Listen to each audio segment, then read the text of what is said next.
Welcome students. सो आज हम बात करते हैं आपके साथ कुछ ऐसे कंपाउंड्स की जो कि डिफरेंट नेचर रख रहे होते हैं। अगर मैं कहूँ कि आपके घर में मौजूद है एक ऐसी चीज जो कि सोप के नाम से पहचानी जाती है। अगर आप उसको हाथ लगाते हैं, आप उसे रब करते हैं, तो आपको स्लिपरी टच महसूस हो रहा होता है। Now what is the reason behind it? इसके पीछे एक रीजन ये है कि उसके अंदर एक ऐसा कंपाउंड मौजूद होता है जो कि स्लिपरी टच रख रहा होता है, तभी सोप की भी जो अपीयरेंस होती है और सोप की प्रॉपर्टी भी स्लिपरी हो जाती है।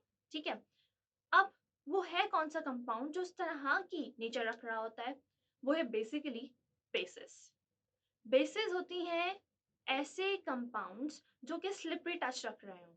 ठीक है, अब अगर हम बात करें कि आपके घर में एक और चीज भी मौजूद है, वो क्या है?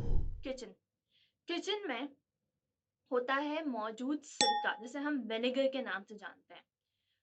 विनेगर को अगर आप मुर्गी के अंदर लगा के रख दो, ठीक है, तो वो मुर्गी के अंदर टेस्ट डेवलप कर देता है।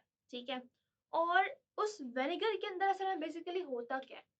विनेगर में मौजूद होता है एसिटिक एसिड, और ये एसिटिक एसिड रेफर कर रहा है हमें ऐसे कंपाउंड्स के साथ में जो कि रख रहे होते हैं सॉर टेस्ट, खट्टा टेस्ट। ठीक है, यही वजह है कि विनेगर भी खट्टा टेस्ट रख रहा होता है, सॉर टेस्ट रख रहा होता है। ठीक है, सो अगर हम ये बात कहें कि एसिड को सॉर क्यों कहा जा रहा होता है और एसिड का नाम एसिड क्यों रखा गया, क्योंकि बेसिकली एसिड वर्ड डिराइव हुआ है लैटिन वर्ड से जो कि है एसिडस। ठीक है, और एसिडस के मीनिंग है सॉर। ठीक है, तो दैट्स व्हाई हम एसिड्स को एसिड्स इसलिए कह रहे होते हैं क्योंकि वो सॉर टेस्ट रख रहे होते हैं। चलें, ये बात तो हो गई।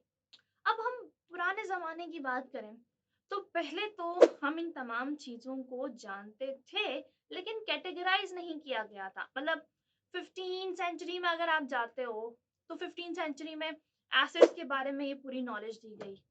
ठीक है, फिर उसके बाद में 16 सेंचुरी में जो है बेसिस के बारे में पता चला। फिर लेटर ऑन आगे बढ़े और पता चला कि भाई एसिड्स और बेसिस दोनों आपस में रिएक्ट करते हैं और आपको सॉल्ट और वाटर बना के देते हैं। असल में हो क्या रहा होता है कि एसिड्स और बेस दोनों रिएक्ट करते हैं, एक दूसरे को न्यूट्रलाइज करते हैं। ठीक है, और न्यूट्रलाइज करने के नतीजे में वो एक प्रोडक्ट फॉर्म कर लेते हैं जिसे हम कहते हैं सॉल्ट, और साथ में वाटर भी फॉर्म हो रहा होता है। बहुत पुरानी बात है कि जब मुस्लिम साइंटिस्ट ने काम इस पे स्टार्ट किया था, बेसिकली आपको ये बात तो मालूम है कि हमारे जो अल्केमिस्ट हैं, जिनको हम कहते हैं कि भाई वो एक तरह से गोल्ड डिगर थे, या फिर मैं कहूँ कि गोल्ड को बनाने की कोशिश कर रहे थे वो डिफरेंट मेथड्स को अप्लाई करके, लेकिन ऐसा हो नहीं पा रहा था। उन्होंने बहुत सारे डिफरेंट काम कर लिए थे इसी के लिए। ठीक है, सो जाबिर बिन हयान, उन्होंने एक काम किया। उन्होंने गोल्ड के लिए ही काम के दौरान में उन्होंने बेसिकली नाइट्रिक एसिड और हाइड्रोक्लोरिक एसिड और सल्फ्यूरिक एसिड जैसे कंपाउंड जो हैं वो डिस्कवर किए। उसके बाद में आते हैं हमारे पास लेवॉइजर। लेवॉइजर ने कंपाउंड्स डिस्कस किए, और बेसिकली जो कंपाउंड्स उन्होंने डिस्कस किए थे ना वो थे ऑक्साइड्स। ऑक्साइड्स किसके? सल्फर डाइऑक्साइड और कार्बन डाइऑक्साइड। तो ये भी कहा जाता है कि लेवॉइजर ने जो है वो ऑक्सीजन को डिस्कवर किया था। ठीक है, फिर हम आगे बढ़े तो सर हैम्फ्री डेवी आए। सर हैम्फ्री डेवी ने ये बात बताई कि आपके पास जो भी कंपाउंड्स हाइड्रोजन रख रहे होते हैं वो एसिडिक नेचर के होते हैं। अच्छा, ये बात उन्होंने ऐसी क्यों कही थी? क्योंकि हुआ कुछ यूं था कि लेवोजियर ने बेसिकली जब ऑक्साइड्स ऑफ सल्फर और कार्बन को डिस्कवर किया था और ऑक्सीजन के बारे में बताया था, तो उसी दौरान में उन्होंने ये भी कहा था कि जब ये ऑक्साइड सल्फर डाइऑक्साइड और कार्बन डाइऑक्साइड वाटर के साथ में इंटरैक्ट करते हैं, वाटर के साथ में रिएक्शन करते हैं, तो ये बना लेते हैं क्या? Acidic solution. और आई थिंक कि हम इस बारे में थोड़ा सा जानते हैं कि अगर कार्बन डाइऑक्साइड वाटर के साथ में रिएक्शन कर लेता है तो वो एसिड प्रोड्यूस कर रहा होता है। यही वजह है कि हमारे एटमॉस्फेयर के अंदर मौजूद होती है कार्बन डाइऑक्साइड, ठीक है। और जब पहली बारिश बरसती है, ठीक है, तो पहली बारिश के अंदर क्या होता है कि हमारे पास कार्बन डाइऑक्साइड की लेयर पूरी एटमॉस्फेयर के अंदर मौजूद होती है। और जब ऊपर से आता है पानी, पानी के ऊपर आने की वजह से वो रिएक्शन करता है कार्बन डाइऑक्साइड के साथ में, और कार्बन डाइऑक्साइड के साथ में रिएक्शन करने पे वो बना लेता है एसिड, और उसकी वजह से हो जाती है एसिड रेन। तभी आपसे कहा जाता है कि पहली बारिश में आप नहीं जाइए, ठीक है।